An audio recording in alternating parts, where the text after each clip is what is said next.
Hey, welcome to Graphic Policy Television GPTV. I'm Brett. In my hands is one of the debut Marvel Premiere Collection releases. It's Daredevil, Born Again, collecting the the celebrated storyline of Daredevil. It is a hell of a collection. Really, really interesting. Written by Frank Miller. David Mazzucchelli is the artist. Colors by Christie, Sheele, and Richmond Lewis. Joe Rosen is the letterer. And I think this is really interesting. So DC did their compact comics, and this is kind of Marvel's version of it. Now Marvel's is $14.99 compared to DC's $9.99. You see, it's very similar size, smaller than a trade. The cover is kind of almost rubbery. It's fascinating, and the paper is really interesting too. I can't tell you the specific paper choice, but it feels like a nice paper. But I think what's really interesting to me is the extras in this. We get a foreword by Charlie Cox. We get an introduction by Frank Miller. All seems to be original stuff. On the back, we get some covers, and we also get a script, which I think is really, really interesting. We also get some pencils. We get a script, and then an afterword as well. Something by Ralph Macchio and another thing by Frank Miller as well.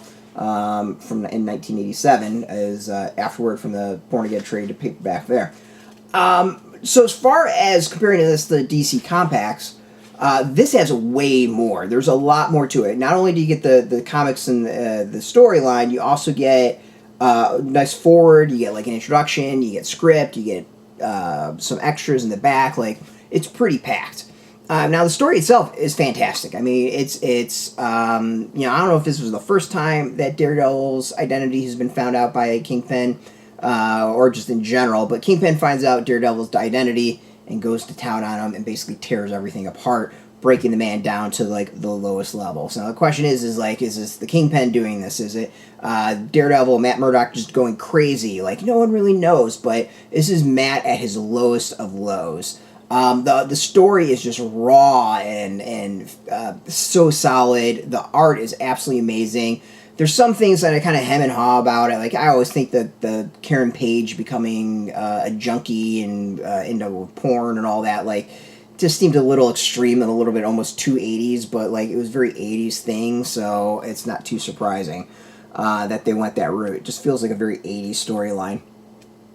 The art to me is absolutely fantastic. Like, it's so just kind of ominous at times. The coloring is top notch. It's awesome. And I mean, this was like Frank Miller when Frank Miller was rocking everything. I mean, he was doing this, he was doing Batman. Like, it was just a time when there was so much good coming out of it. Another thing I think is great is just seeing Matt, like, broken down. I don't know if this was the first time it really happened, but, like, you really get a sense of this is a guy whose, like, life is just torn apart. He just wants to sleep. Everything's going wrong. He has less than $10 to his name. It's just, there's a lot of teases about his past, about him becoming Daredevil. Like, it's good. It's just this breakdown Daredevil, beat the crap out of him, getting the lowest of the low with amazing art. And there's some things I kind of hem and haw about. There's the Karen Page part. There's Nuke getting involved, which just seems to be like so over the top. But really, that's how kind of the story unravels at some point to, like, get to who's behind everything. But it just seems like a very odd choice of, like, how extreme he goes as a whole. Literally taking a nuke to a night fight.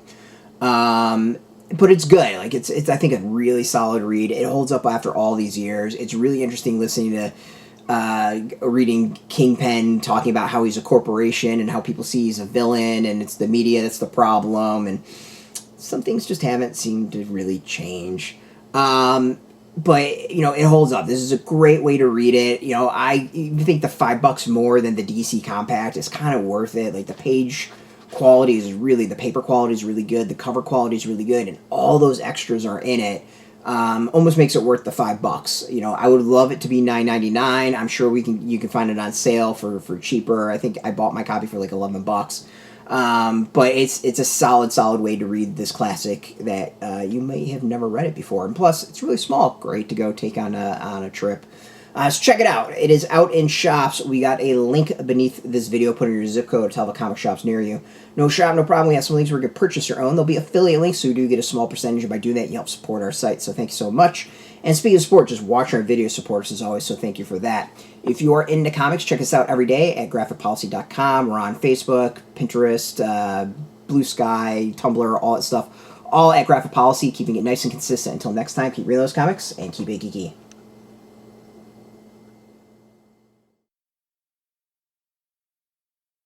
Hey, thanks for watching the previous video from Graphic Policy Television. Just by watching, you help support our site. Thank you so much. Now, if you're watching these videos, you probably care about geeky things like movies, television, comic books, toys, games, video games, you name it. You can go and subscribe right now to our YouTube channel to stay in touch and catch all the new videos, or check out our website at graphicpolicy.com. There's a nice link on this end of the video. But as always, thank you for watching. Keep on rocking and keep it geeky.